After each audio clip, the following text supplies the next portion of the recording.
હા સર મને પણ ડાઉટ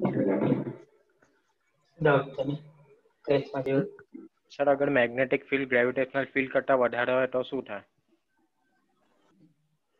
કઈની વાત કરે છે sir earth as a magnet magnetic field હા અર્થ ની વધારે હોય ગ્રેવિટેશનલ ફિલ્ડ કરતા તો શું થાય પણ ઇન્ટેન્સિટી ઓરિએન્ટેડ કેલ્ક્યુલેટ કરો તો મેગ્નેટિક ફિલ્ડ જ વધારે હોય ફંડામેન્ટલ લો કેલ્ક્યુલેટ કરીએ છીએ આપણે ફંડામેન્ટલ લો અથવા ફંડામેન્ટલ ફોર્સિસ એમાં સૌથી લોએસ્ટ ફોર્સ કયું ગ્રેવિટેશન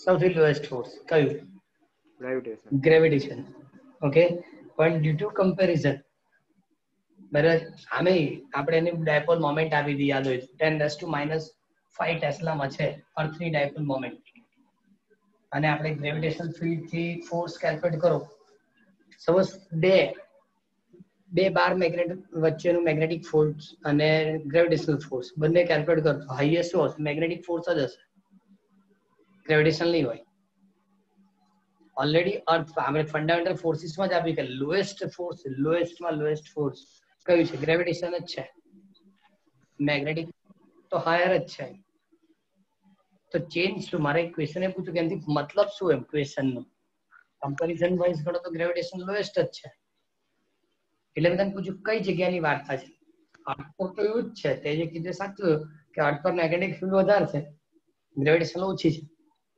અને સેકન્ડ થિંગ હજુ કહું ચલો અર્થ પર તો મેગ્નેટિક ફિલ્ડ છે બરાબર મૂન પર તો એ પણ નથી મૂન પર તો મેગ્નેટિક ફિલ્ડ નો યુઝ જ નથી ઓકે મેગ્નેટિક ફील्ड નો यूज શું આપણને यूज करें मैग्नेटिक फील्ड નો यूज नॉर्मली चेंज होने वाली जो मैग्नेटिक फील्ड होगी वो आपको इलेक्ट्रिक फील्ड देगी चेंज होने वाली मैग्नेटिक वो इलेक्ट्रिक फील्ड देगी सेकंड ओनली मैग्नेटिक फील्ड के अंदर जब मोशन होती है उससे कुछ नहीं मिलने वाला एज पर एग्जांपल कि इलेक्ट्रिक चार्ज जब मोशन करेगा मैग्नेटिक फील्ड के अंदर तो उसकी फोर्स की फॉर्मूला है तो पता है ग्रेविटेशन से ज्यादा मैग्नेटिक फोर्स ग्रेविटेशन से ज्यादा क्या है मैग्नेटिक फोर्स हमने नहीं डिसाइड किया कि सपोज नॉर्मली कोई भी चार्ज एंटर होता है तो सर्कुलर मोशन करेगा okay due to magnetic force तो मैग्नेटिक फोर्स ही ज्यादा ग्रेविटेशन तो सबसे कम है तो रिजल्टेंट कौन सी फोर्स मिलेगी मैग्नेटिक फोर्स ही मिलेगी ओके और सर्कुलर मोशन होती है इसलिए तो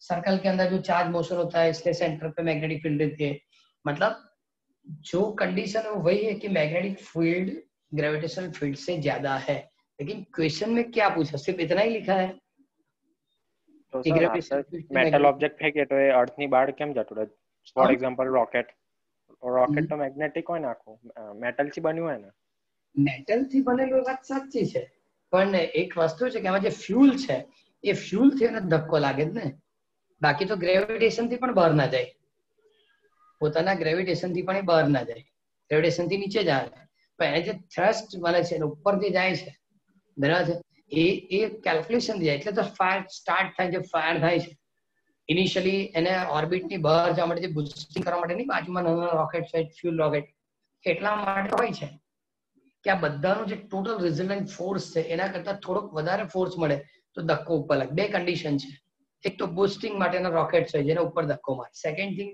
જેમ જેમ ઉપર જેમ ફ્યુલ વપરાય ફ્યુલ નો યુઝ થાય એટલે એનું માસ ડિક્રીઝ થાય રોકેટ નું માસ ડિક્રીઝ થાય અને ફોર્સ કન્ટિન્યુ હોય ફોર્સ કોન્સ્ટન્ટ હોય માસ ડિક્રીઝ થાય તો એક્સેલરેશન ઇન્ક્રીઝ થાય એટલે બહાર જતો રહે હવે એવું નથી કે રોકેટ મેટાલિક છે અને એને પર મેગ્નેટિક ફિલ્ડ ના કારણે એટ્રેક્ટિવ ફોર્સ લાગતો હોય એટલે બહાર ના જાય તો એ બધાનો resultant force remain constant okay अब जैसे जैसे फ्यूल यूज करेंगे मास डिक्रीज होगा तो एक्सेलरेशन इंक्रीज होगा अपने आप बाहर जाएगा अपने आप वो बाहर जाएगी इसमें कोई प्रॉब्लम नहीं होगी ग्रेविटेशन भी कैलकुलेट की जाती है मैग्नेटिक फील्ड एंड कुछ भी एज पर एग्जांपल ऊपर जाता है तो पहले एटमॉस्फेयर था एटमॉस्फेयर से लगने वाली जो मतलब फ्रिक्शन वो भी कैलकुलेट की जाती है क्योंकि ज्यादा एक्सेलरेशन से बाहर गया तो फ्रिक्शन से फायर हो जाएगा ये भी प्रोबेबिलिटी है क्लियर लेकिन ये कंडीशन है जो कि आप बता कि रॉकेट के हिसाब से तो मैग्नेटिक फील्ड अगर रॉकेट बाहर क्यों जाता है तो फ्यूल के हिसाब से कैलकुलेशन में फ्यूल कितने रखेंगे वेट कितना है फ्यूल कितनी है वेट के हिसाब से भी डाउनलोड फोर्स लगता है ये ग्रेविटेशन हो गया ओके नंबर ऑफ फोर्सेस को कैलकुलेट करने के बाद रिजल्टेंट फोर्स मिलता है और बाद में उसको कितना धक्का देना है वो डिसाइड होता है। पर सेकंड कितनी फ्यूल यूज करेगा तो अपने आप वो ऊपर जाएगा। Okay sir. पेपर में क्या लिखा था कैसा है क्या सर? ये जो अभी फील्ड वाली यूनिट टेस्ट ली इसके पेपर किसे मतलब प्रॉपर लिखी कि बस ऐसे ही दे दिया? प्रॉपर लिखी ना। देखते हैं चलो क्या होता है। ને સર અર્થનો જે કોડ છે એની સરફેસ કરતા ફાસ્ટ કેમ રોટેટ થાય છે? અર્થનો જે કોડ છે, અર્થનો કોડ એની સરફેસ કરતા વધારે સ્પીડમાં રોટેટ થાય છે, ફાસ્ટ રોટેટ થાય છે. क्या कहता સર અર્થનો जस्ट જે मिनट કોડ છે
ओके 11 रोटेशनल मोशन में ये क्वेश्चन था। સર दो एग्स है। અર્થનો જે કો हाँ वही एज बता रहा हूँ ये क्वेश्चन पूछ रहा हूँ मैंने आपको क्लास में क्वेश्चन पूछा। दो एग रहेगा एक बॉइल्ड और एक नॉर्मल दोनों को रोटेट करेंगे तो जल्दी स्टडी कौन होगा ऐसी क्वेश्चन हमने उस दिन पूछी थी। ये मोमेंट ऑफ इनर्शिया पे डिपेंड करता है। कोर होगा इसका मतलब अंदर जो लिक्विड है इस हिसाब से इसकी मोमेंट ऑफ इनर्शिया जो है ओके उस मोमेंट ऑफ इनर्शिया की वैल्यू कम हो जाती है। मोमेंट ऑफ इनर्शिया कम होगी इसका मतलब इसकी स्पीड क्या होती है ज्यादा होती है। कोर इसलिए घूमता है कि वो लिक्विड है फिक्स नहीं रहता उसको रोटेट करने के लिए मतलब वो फिक्स नहीं रहता। सॉलिड में क्या होता है कि सभी की जो डिस्टेंस है एक्सिस से सबकी डिस्टेंस वो फिक्स है। सॉलिड जो होगा इसमें एक्सिस से सबकी डिस्टेंस है सभी पार्टिकल की डिस्टेंस वो फिक्स है वहां रोटेट होती है। इसलिए मोमेंट ऑफ इनर्शिया पे डिपेंड करते हैं कि उसकी मोमेंट ऑफ इनर्शिया कम होगी तो इसके उसकी एंगुलर स्पीड ज्यादा होगी according to law of conservation of angular momentum L equal to omega. L equal to I omega. आपको उन लोगों ने मैग्नेटिक मतलब अर्थ की कोर के हिसाब से बताया लेकिन वो 7 चैप्टर के अंदर रोटेशन मोशन में एक के हिसाब से एक्सप्लेन करके दिया है दोनों इक्वल। Okay sir. ओके इसमें चैप्टर नंबर 5 की थ्योरी मेरे ख्याल से हमने कंप्लीट कर ली थी। अच्छा न्यूमेरिकल कंटिन्यू करना है।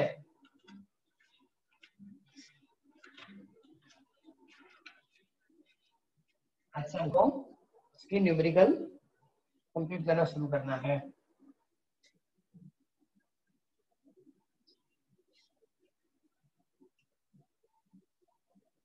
ओके इलास्ट्रेशन नंबर 1 से स्टार्ट करेंगे।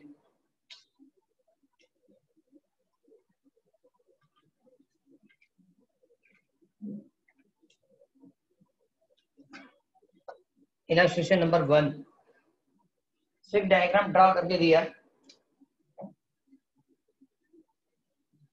Suppose uniform magnetic field B इसने ऐसे से मैग्नेटिक इंडियल बताए एन और एस ये इसके एक्सिस और इसके एंगल को थीटा लिखा।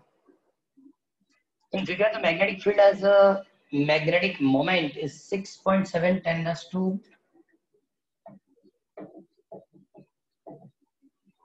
-2 ampere meter square। Magnetic dipole moment 6.7 7 10 raised to minus 2. And the moment of inertia I is equal to 7.5 10 raised to minus 6 kg meter square. What is the magnitude of the magnetic field? Magnitude of magnetic field. Okay, वो periodic time वाली formula use करो. T is equal to 2 pi. क्या लिखें? I upon mb. दोनों side square करेंगे. So T square is equal to 4 pi square. And b is equal to 4 pi square I upon mt square. Clear? इसने यहाँ periodic time लिख के दिया. Sorry, पहले ऐसा लिखा था perform the 10 complete oscillation in 6.7 second. Okay, 6.7 second. Number of oscillations 10. So periodic time is equal to total time upon number of oscillation. So 6.7 divided by 10, 0.67 second. 0.67 second. Clear? Okay. हमको calculate क्या करना है? तो लिखेंगे 3.14 whole square. Moment of inertia is 7.5 10 raised to minus 6 and divided by 6.7 10 raised to minus 2 and 0.67 whole square. इसको simplify कर दो, मतलब मैग्नेटिक फील्ड मिल जाएगी. इसको फटाफट कंप्लीट करो.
कितना आंसर हुआ?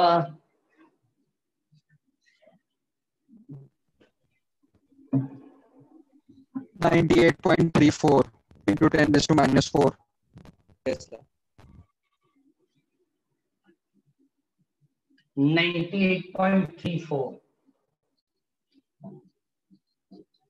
into 10 raised to minus 4. इसका मतलब 9.8 10 raised to minus 3 टेस्ला. तो भी चलेगा, -4 भी चलेगा. Okay, now illustration number 2.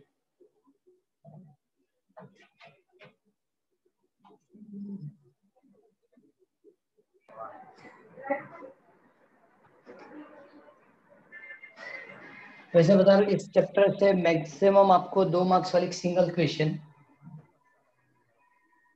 2 marks एक सिंगल क्वेश्चन. माइक किसकी ऑन है? जल्दी माइक्रोफोन बंद करो.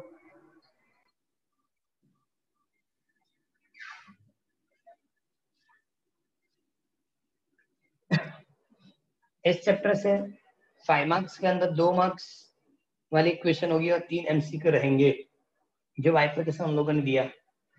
Okay, now second 5.2 illustration. Short bar magnet placed with its axis at 30 degree with the external field of 800 Gauss. Gauss is the CGS unit of magnetic field. Okay, सबसे पहले theta is equal to 30. B is equal to 800 Gauss, and therefore 800 into 10 raised to minus 4 Tesla. 1 Gauss 10 raised to minus 4 Tesla. Experience a torque 0.016 meter. Number 1, what is the moment of a magnet? Magnetic moment of magnet. Second, what is the work done in moving? It is from the most stable to most unstable. And third, the bar magnet is replaced by the solenoid of cross-section area to 10 raised to minus 4 meters square and 1000 tons. But of the same magnetic moment, determine the current flowing through the solenoid. Okay, सबसे पहले तो torque की formula use करेंगे. Torque is equal to mb sin theta. Magnetic moment is equal to torque upon b sin theta. So torque 0.016, b 8 into 10 raised to minus 2. Okay, and therefore sin 30. तो बाकी रह गया sin 30 1/2, मतलब ऊपर जाएगा, and sin 30 1/2 ऊपर लेंगे. Okay, so 0.016 into 2, इसके लिए क्या लिखेंगे? 0.08. 0.08 रेशियो फाइंड करेंगे तो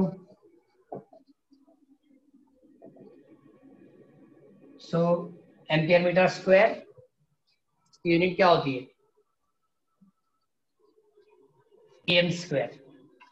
Okay, now second, what is the work done in a moving it from the most stable to most unstable? Okay, most stable मतलब most stable इधर पहले most stable, इसके लिए क्या लिख सकते हैं? मोस्ट स्टेबल होने का मतलब dipole in direction of magnetic field sin 0. Okay, M and B both are to each other and therefore theta 1 is equal to 0. Theta 1 लिखते हैं. And most unstable मतलब Anti-parallel.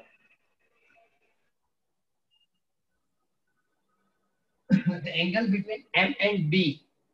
Okay, so M and B is equal to theta 180, theta 2 180 degree. Okay, so work is equal to, पहले भी formula मैंने लिखी थी लेकिन फिर भी u2 minus u1, so minus mb sin theta 2 minus minus plus, sorry energy है cos theta 2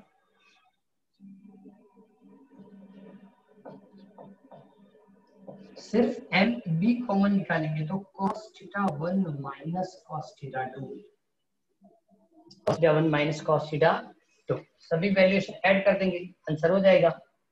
और सपोज वैल्यू ऐड नहीं करना तो एम बी लिख दो, ये होगा cos 0 cos 180 cos 0 1 minus minus 1, इसका मतलब 2mb. कितना वर्क होगा? 2mb. Okay, so 2m is equal to 0.4 and b is equal to 8 into 10 raised to minus 2. कितना होगा?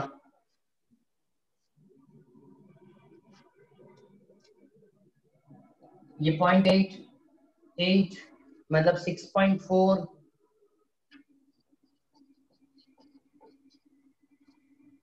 6.4 10 raised to minus 2 joule.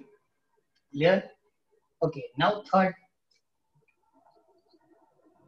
Third question में क्या बताया, इक्वल मैग्नेटिक डायपोल मोमेंट, जितनी बार मैग्नेट की डायपोल मोमेंट है उतनी ही डायपोल मोमेंट सोलेनॉइड की है। ओके, तो कितना करंट पास होता होगा, लेकिन सोलेनॉइड के लिए जो डायपोल मोमेंट है उसकी formula NIA, dipole moment for solenoid NIA, clear. और डायपोल मोमेंट पता है, इलेक्ट्रिक करंट कैलकुलेट करना है, MS अपन NA,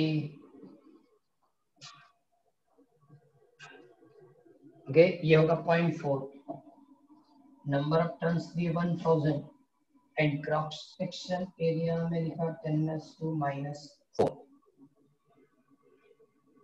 clear.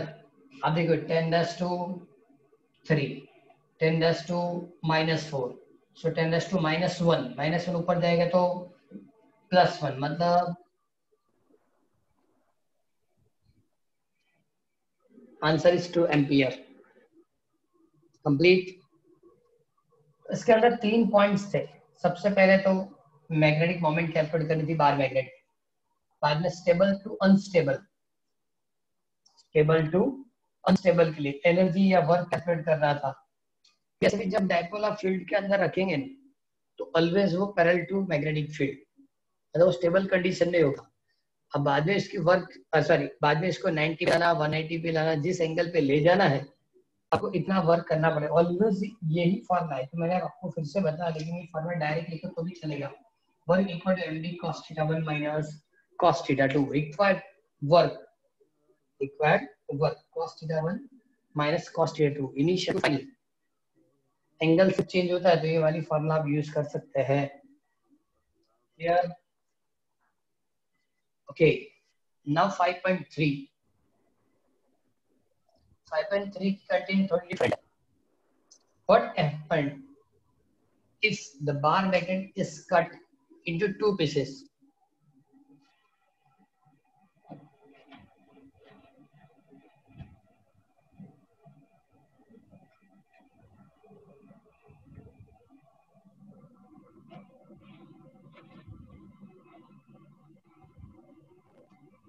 Okay, bar magnet को कट करने के लिए डिफरेंट 2 चीज बताए।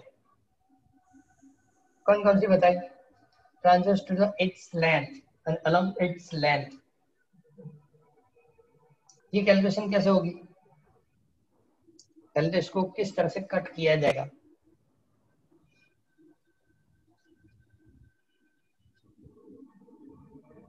ये बार मैग्नेट है, लेंथ के हिसाब से ऐसे भी कट होता है और इस तरह से भी कट किया जाएगा। तो उन लोगों ने क्वेश्चन क्या पूछा? Number 1, magnetized needle in a uniform magnetic field experiences a torque, but तो क्वेश्चन है डिफरेंट है। सबसे पहले हम फर्स्ट क्वेश्चन के आंसर कंप्लीट करते हैं, उसके बाद सेकंड, उसके बाद सेकंड और बाद में थर्ड। ओके, बार मैग्नेट को आप 2 पोर्शन में कट करेंगे। व्हाट हैपेंड, इतना ही लिखा है। ओके, इससे तो क्या कैलकुलेट कर सकते हैं हम? मैग्नेटिक डायपोल मोमेंट, सपोज ये बार मैग्नेट, इसकी लेंथ कितनी होगी? 2L, और इसके को क्या लिखते हैं? QM या P, मैग्नेटिक चार्ज या pole strength. Okay, dipole moment की फॉर्मूला होती है 2LP। तो ये इनिशियल हुआ। अब सपोज मान लो कि मैं इसको 2 पोर्शन में यहां से कट कर रहा हूं, ये L, ये क्या होगा? L। So now new dipole moment M dash is equal to L into P, क्योंकि लेंथ कम हो गई, ये N के S बनेगा, ये N और ये S बनेगा। किसी एक के लिए कैलकुलेट करना है M dash equal to L into P, क्योंकि इसमें पोल स्ट्रेंथ चेंज नहीं हो, सिर्फ मैग्नेटिक डायपोल मोमेंट चेंज हो गया, हाफ हो जाएगी। क्यों हाफ होगी? चेक करो, M dash is equal to L into P। Okay, now multiply with 2 divided by 2, so 12P divided by 2, and therefore M dash is equal to M by 2। Dipole moment क्या हो गई? Half. इसको 2 portion में हमने change किया, dipole moment half हो जाती है, लेकिन पुल स्ट्रेंथ चेंज नहीं होगी। ओके, अब सेकेंड मेथड,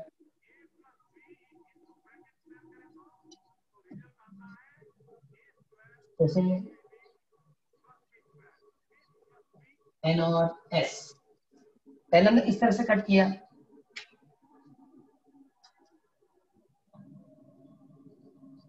अब इस तरह से दो पोर्शन में कट करेंगे, मतलब ये एन बनेगा, ये भी एन, ये एस बनेगा, ये भी एस बनेगा, लेंथ क्या होगी 12 ही रहेगी। इस तरह से कट करने से पोल स्ट्रेंथ हाफ हो जाती है, क्योंकि जो मैग्नेटिक पोल है उसकी थिकनेस कम हो गई तो पोल स्ट्रेंथ हाफ हो जाएगी, एंड पोल स्ट्रेंथ हाफ होगी तो किसी एक के लिए magnetic dipole moment is equal to 2L into P dash, half हो गया मतलब P डैश। ओके, अब P डैश कितना होगा, P डैश कितना होगा P/2,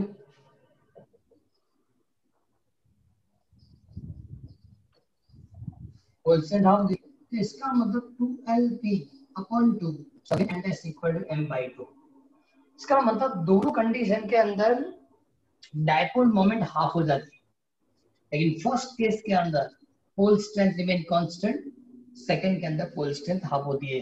मतलब आप मैग्नेट को डिफरेंट दो मेथड से कट कर सकते हैं, एक तो इस तरह से, ओके, मिड से जैसे आपने कट किया, दो पोर्शन में इसको डिस्ट्रीब्यूट किया तो पोल स्ट्रेंथ रिमेन कांस्टेंट लेकिन डायपोल मोमेंट हाफ, लेकिन सब इस तरह से कट किया जाएगा, ओके, तो पोल स्ट्रेंथ हाफ होगी और डायपोल मोमेंट भी क्या हो जाएगी हाफ। इसमें दो एमसीक्यू हो सकते हैं, पोल स्ट्रेंथ रिमेन कांस्टेंट और डायपोल मोमेंट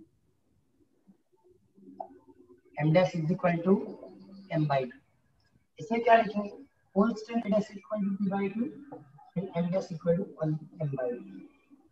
किसी एक क्वेश्चन को बुक साइड में पूछेंगे या कहीं भी मुझे तो पता चलना चाहिए किस तरह से कट किया और पता चलना चाहिए, मैग्नेट को आप जिस तरह से कट करेंगे उस हिसाब से डायपोल मोमेंट की क्या होगी, चेंज होगी। क्लियर?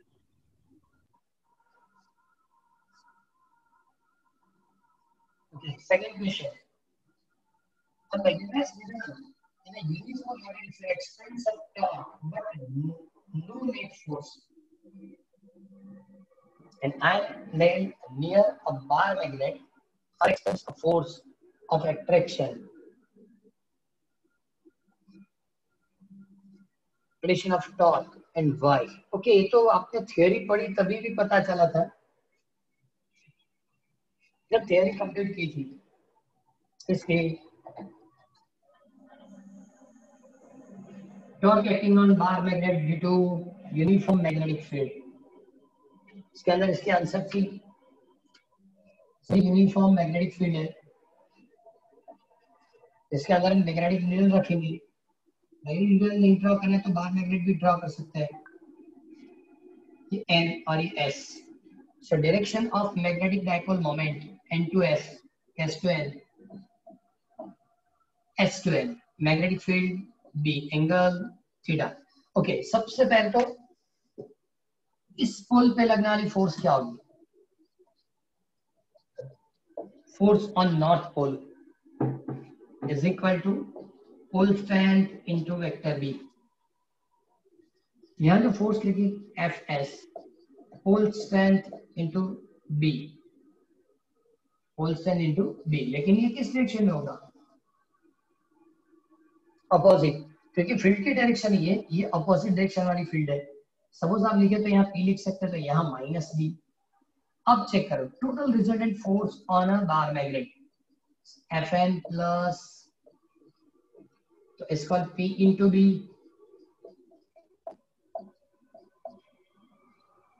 रिजल्टेंट फोर्स 0, मतलब दोनों मैग्नेट सॉरी दोनों फोर्स के magnet equal but in opposite direction, equal but in opposite direction, so resultant value क्या होती है 0 फोर्स के लिए।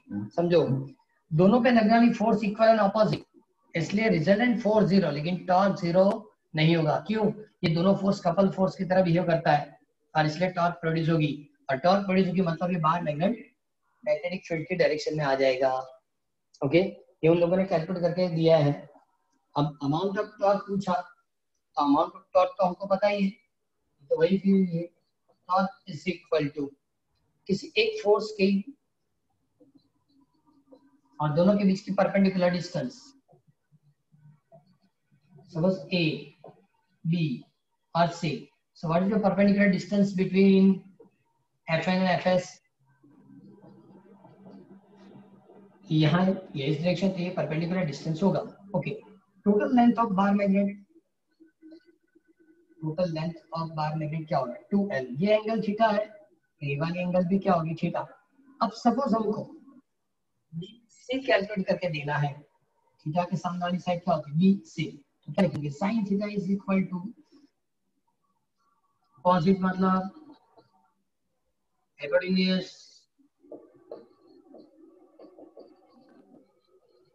ये वैल्यू ऐड करेंगे तो टॉर्क सिर्फ अभी मैग्नेट Fn कितना होगा? P into B. मैग्नेट लिखना है किसी भी एक फोर्स की मैग्नेट मतलब P इंटू बी. बी से मतलब 2l sin थीटा. सुना 12p b sin theta. so torque equal to, सिर्फ थियरी रिपीट किए उसने, जो हमको लिख के देना है. फोर्स क्यों जीरो होती है और टॉर्क कितनी लगती है, बाद में ऐसा कंक्लूड करके दिया है कि force is equal to zero but torque is not equal to zero. Force equal to zero लेकिन torque not equal to zero. Third question पढ़ो इसमें. First, every magnet configuration have a north pole and the south pole. What about the field due to a toroid? Toroid क्या है? Toroid की definition क्या है?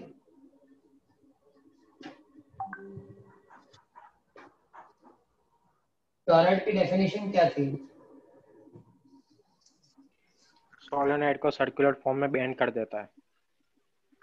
Torrid. बहुत सारे ऐसे इंस्ट्रूमेंट है जिसकी मैग्नेटिक फील्ड कैलकुलेट करते वक्त ऐसा जरूरी नहीं है कि वहां नॉर्थ पोल साउथ पोल होना चाहिए. पॉसिबल नहीं है. सोलेनॉइड में आपको नॉर्थ साउथ पोल मिलेगा. सोलेनॉइड के अंदर नॉर्थ पोल साउथ पोल मिलेगा. कैसे? तो परपेंडिकुलर ऑब्जर्व करो. सोलेनॉइड को आप परपेंडिकुलर ऑब्जर्व करेंगे, क्या हो गया इसमें? Electric current direction of clockwise, तो मतलब ये साउथ पोल है. एंटी क्लॉकवाइज तो ये नॉर्थ पोल है. लेकिन जब आपने उसको सर्कुलर फॉर्म में कंप्लीट किया, तो जब सर्कुलर फॉर्म में कंप्लीट करेंगे तो वहां बाद में पोल नहीं मिलता. क्लियर?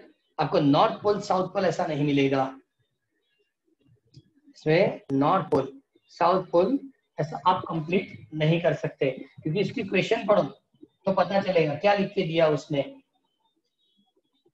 थर्ड क्वेश्चन में कि must every magnetic configuration have a north pole and south pole? What about the field due to a toroid? लिख के दिया है what about the field due to a toroid. कि टॉरॉइड के अंदर क्या होता है कि आप दो एंड कनेक्ट कर देंगे और दोनों एक कनेक्ट कर देंगे और बाद में जब करंट पास करेंगे तो क्या होगा? इसके अंदर वाली साइड पे यूनिफॉर्म मैग्नेटिक फील्ड होती है in direction of tangent, in direction of tangent. लेकिन इसे north pole south pole decide वो जरूरी नहीं है. ओके, बहुत सारे ऐसे फील्ड है कि जहां आपको ये आंसर एग्जैक्ट नहीं मिलेगा. है कोई डाउट इसमें?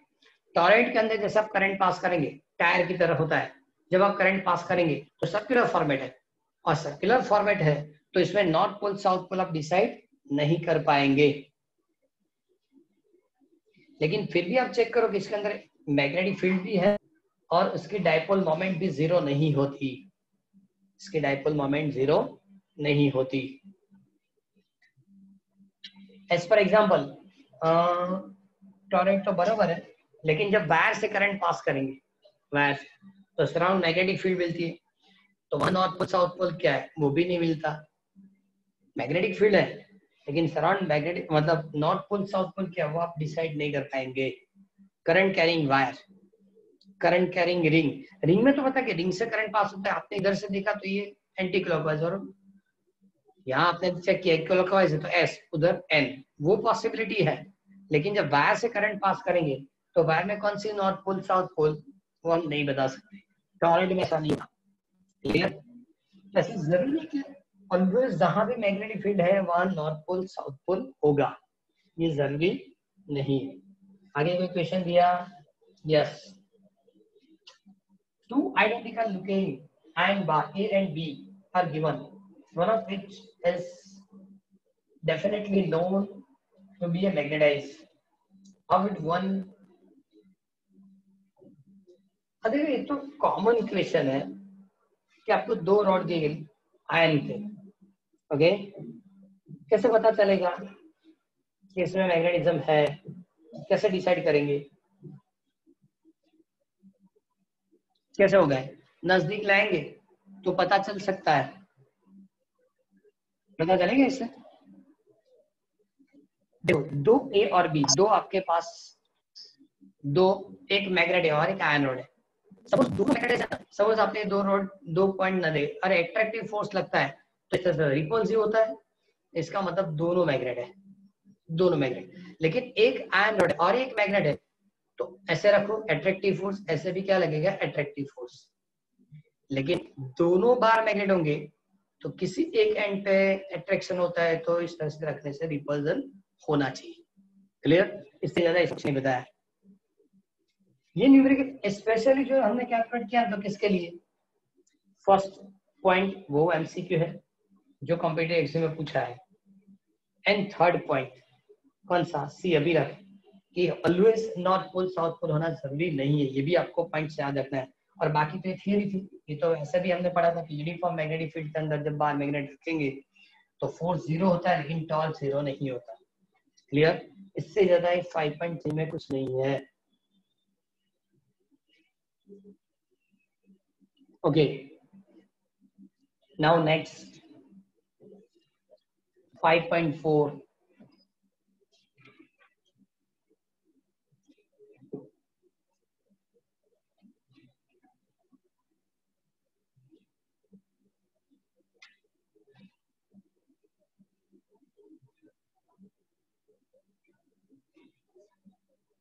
What is the magnitude of equatorial and axial field due to the bar magnet of length 5 centimeter?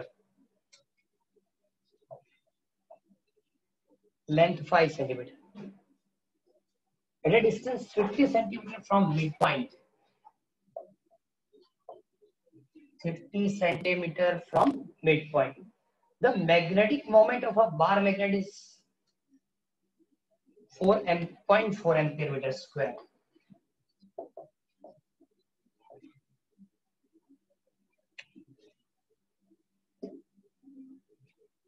Same as in 5.2. Okay 5.2 में जब हमने कंप्लीट किया था तो m की वैल्यू क्या थी? 0.4, मतलब वो लिख दी है। तो इसमें कुछ नहीं करना है, सिर्फ आपको पहले इक्वेटोरियल और बाद में एक्सियल तो फॉर्मूला यूज करनी है। चलो, field on equator, field on equator v μ0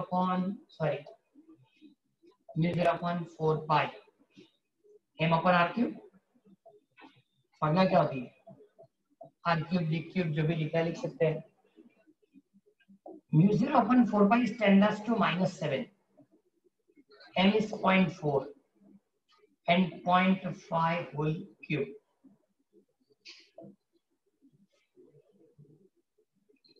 क्या मिलेगा?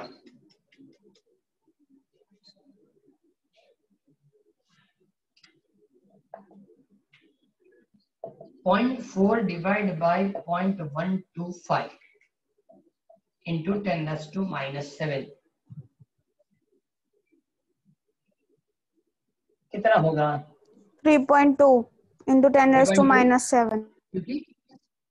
क्योंकि ये 1000 ऊपर गया तो 1000 डिवाइड बाय 125 is 8 into 0.4 मतलब 3.2 10⁻⁷ टेस्ला।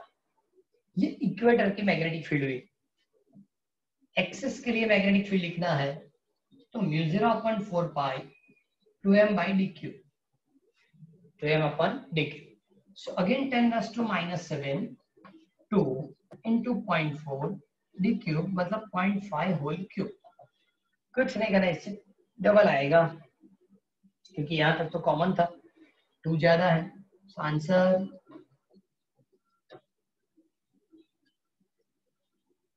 Seven not 4, 6.4 10⁻⁷ Tesla. ये सबसे इजी है क्योंकि 4.2 μ0/4 पाई ऑलवेज 10⁻⁷ रखना है। मैग्नेटिक डाइपोल मोमेंट रखो, डिस्टेंस दिया वो रख दो, आंसर कंप्लीट हो जाएगा। क्लियर? सबसे पहले इक्वेटर के लिए पूछा था, उसके बाद उसने एक्सिस के लिए पूछा।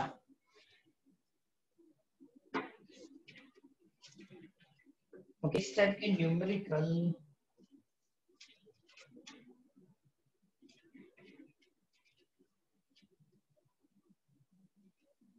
आज जो हमने कंप्लीट किए उस टाइप की न्यूमेरिकल, ये कौन कौन से न्यूमेरिकल आज पहले तो कंप्लीट 5.4 तक 5.8। ओके ना, एक्सेस का 5.3 कंप्लीट करना शुरू करेंगे। देखो 5.1 5.2 से पढ़ेंगे, 5.1 5.2 सिर्फ पढ़ना है, लेकिन कैलकुलेट करेंगे 5.3।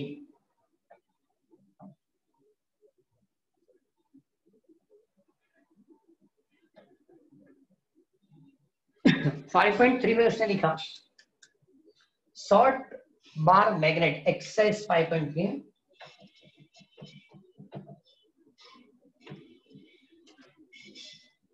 short bar magnet placed with axis at 30 degree with a uniform external magnetic field of 0.25 Tesla. Theta 30 0.25 Tesla. Expensive torque of magnet equal to torque की वैल्यू दी है 4.5 10⁻⁻2 joule. Find the magnet of magnetic moment. Magnet of magnetic moment क्या लिख सकते हैं? Torque is equal to mb sin theta. M is equal to torque upon b sin theta. Torque is equal to 4.5 10⁻⁻2. B is a 0.25 sin 30.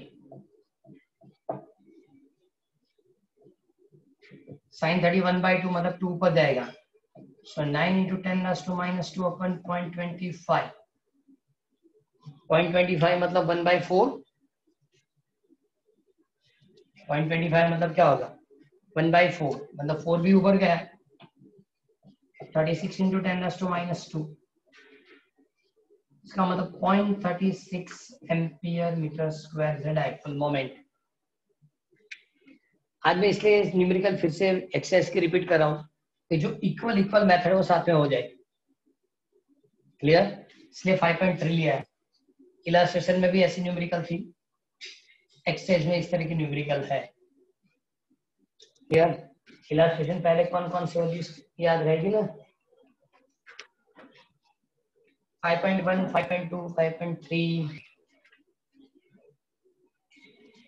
and 5.4 illustration complete किए 5.1 to 5.4। Okay, yup, इसके बाद इससे यहाँ 5.4 सबकी मेथड इक्वल है। Axis, equator, torque और work, इतनी phrase हमने यूज की। सपोज 5.4 चेक करो, चलो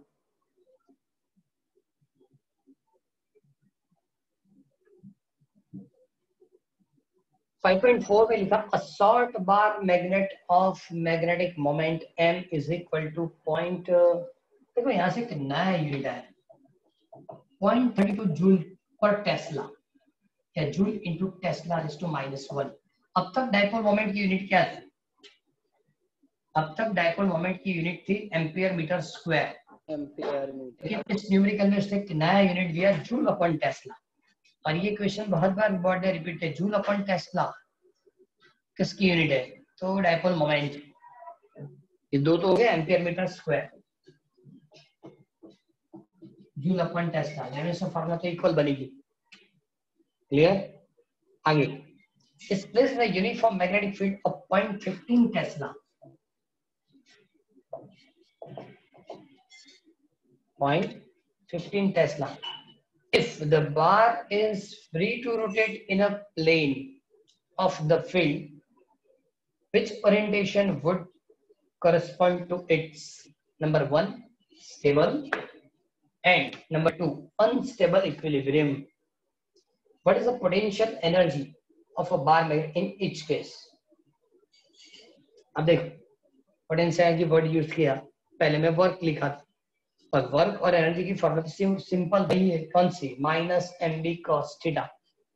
जब हमने इलास्टेशन कैलकुलेट किया तो स्टेबल अनस्टेबल में वर्क वर्ड यूज किया, मतलब वही। और यहाँ पोटेंशियल एनर्जी फॉर्मूला में कुछ चेंज नहीं होगा, वही फॉर्मूला होगी, उसी मेथड से कंप्लीट करना है। क्लियर? सबसे पहले कौन सी कंडीशन? स्टेबल। सबसे पहले क्या लिखेंगे? स्टेबल के लिए M और B both are equal to, so energy U is equal to mb cos theta, and therefore delta U is equal to U2 minus U1 is equal to mb cos theta। U2 minus U1 की जरूरत नहीं है, पहले stable की calculate करना है ना। Minus M कितना है? 0.32, B 0.15, स्टेबल के लिए cos 0, स्टेबल के लिए cos 0। कितना आंसर होगा?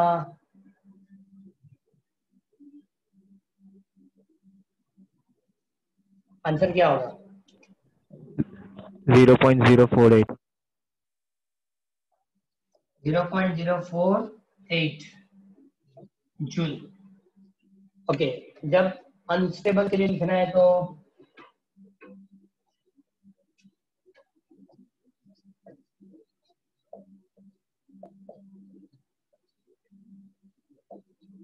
क्या लिखेंगे? अनस्टेबल के लिखेंगे तो angle between M and B is equal to 190 190, sorry 180 180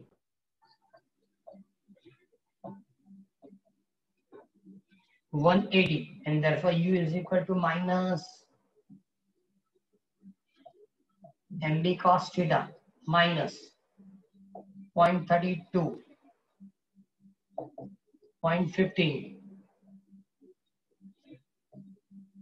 cos 180 minus 1।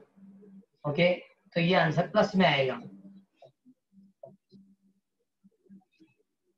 ये आंसर किसमें मिलेगा? प्लस में मिलेगा, इससे ज्यादा कुछ है ही नहीं इसमें। अब देखो, जैसे जैसे ये बस सिंगल फॉर्म, एक पूरे चैप्टर में ज्यादा यूज होने वाली फॉर्मूला आप चेक करेंगे ना, तो सबसे पहले तो डायपोल मोमेंट नहीं पता तो NI है, so mb sin theta, energy minus mb cos theta। Equator के लिए magnetic field, so mu 0 upon 4 पाई m upon r cube. Axis के मैग्नेटिक फील्ड म्यू 0 अपॉन 4 पाई, सो 2m अपॉन r क्यूब।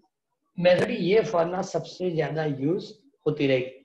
बाद में हमने जो लिखा था T is equal to 2 pi I upon mb, I मतलब मोमेंट ऑफ इनर्शिया। क्लियर?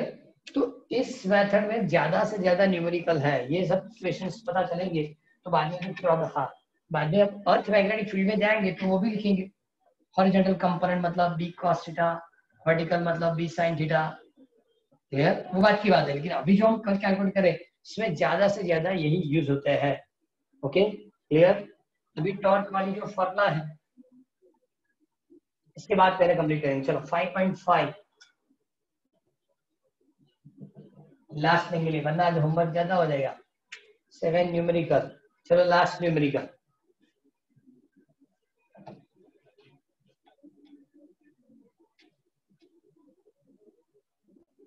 क्योंकि 4 तो पहले थे, 7 हो गए, कोई बात नहीं। चलो 5.5 कंप्लीट करेंगे। Closely bound solenoid of turn 800 and area of cross section 2.5 and 2 minus 4. So n is equal to 800, 2.5 and 2 minus 4 meter square. Current is 3 ampere. I is equal to 3 ampere.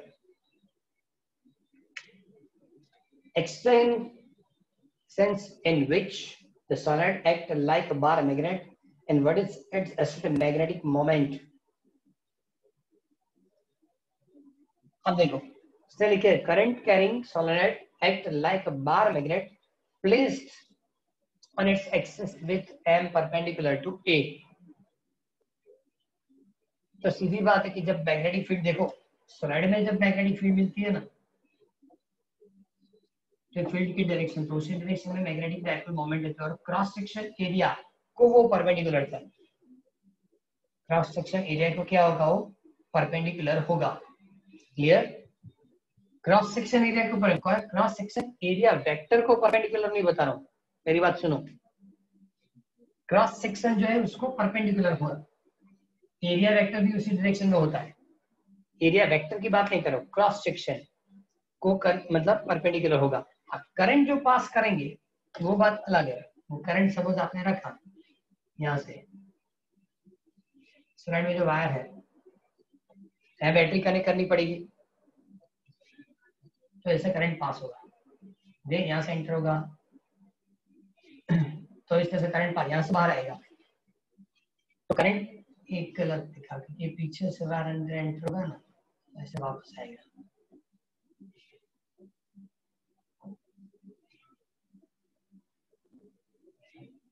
ये टर्न यहाँ complete हो जाएगा। Clear? तो current इस तरह से पास होगा और इसलिए ये सोलेनॉइड मैग्नेट की तरह बिहेव करेगा। मेन चीज क्या है कि magnetic dipole moment cross section को परपेंडिकुलर पास होनी चाहिए। क्लियर? अब सपोज आप उसके डाइपोल मोमेंट कैलकुलेट करेंगे तो ms is equal to NIA। क्या लिखेंगे? NIA। और मैग्नेट के हिसाब से तो NI, इसमें ज्यादा कुछ है नहीं, number of turns 800, electric current 3, cross section 2.5 10⁻² -4, 2.5 10⁻² -4। Complete करें कितना होगा? 0.6 जूल पर टेस्ला। 0.6 जूल पर टेस्ला या एम्पियर मीटर स्क्वायर, जो भी लिखना है उसको लिख सकते हैं। जूल अपन Tesla ampere per metre square. Clear? हाँ, लेकिन एक चीज है कि यहां से सपोज आप चेक, इसकी डायरेक्शन ये एम की डायरेक्शन, मैग्नेटिक फील्ड की भी उसी डायरेक्शन में रहेगा। क्लियर? तो सोलेनॉइड जो है उसे यूनिफॉर्म मैग्नेटिक फील्ड मिलेगी। ओके, टोटल आज 7 न्यूमेरिकल है, इसके इसको कंप्लीट कर देना है।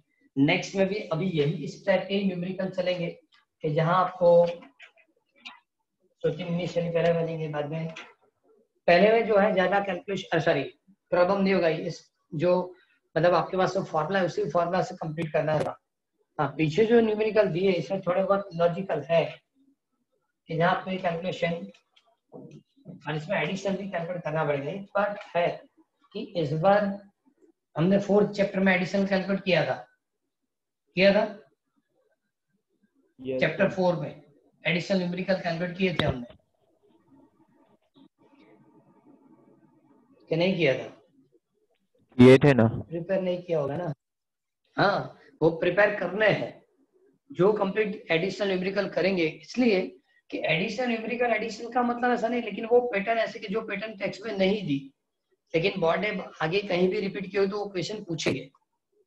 इस बार जो पेपर चेकिंग हो रही है, मैम ने बताया, मैम पेपर चेक करने जा रहे हैं तो मैम ने बताया था कि नंबर ऑफ क्वेश्चन इस बार फिजिक्स जो पूछा है, लगता है ऐसा कि इजी है, लेकिन इसमें ये आउट ऑफ मतलब एडिशनली जो क्वेश्चन है एक्सप्लेन करना वो ज्यादा पूछा है। कौन सी? जुलाई वाले एग्जामिनेशन में।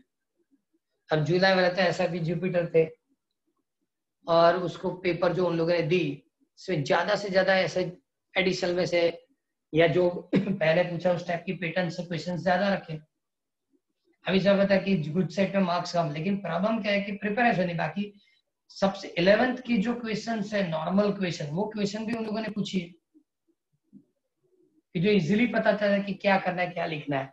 लेकिन प्रॉब्लम क्या होता है कि इसको कंटिन्यूअसली कंप्लीट कर। अभी फॉर एग्जांपल ये 5th कंप्लीट हो जाएगा, बाद में 6th चैप्टर मैग्नेटिक इंडक्शन, तो मैग्नेटिक फील्ड भी कंप्लीट हो 3 chapter, first second third electric field, 4th 5th 6th magnetic field, और बाद में 7 चैप्टर। सितंबर की सपोज टारगेट हम कंप्लीट करें सितंबर में, ऐसे तो सितंबर में मेरी टारगेट से 6 और 7 कंप्लीट करना होता, लेकिन अब एक वीक जगह खाली निकली है, इसलिए चलो कोई बात नहीं। लेकिन 7th चैप्टर तक भी हम करते तो 50% हो जाएगा।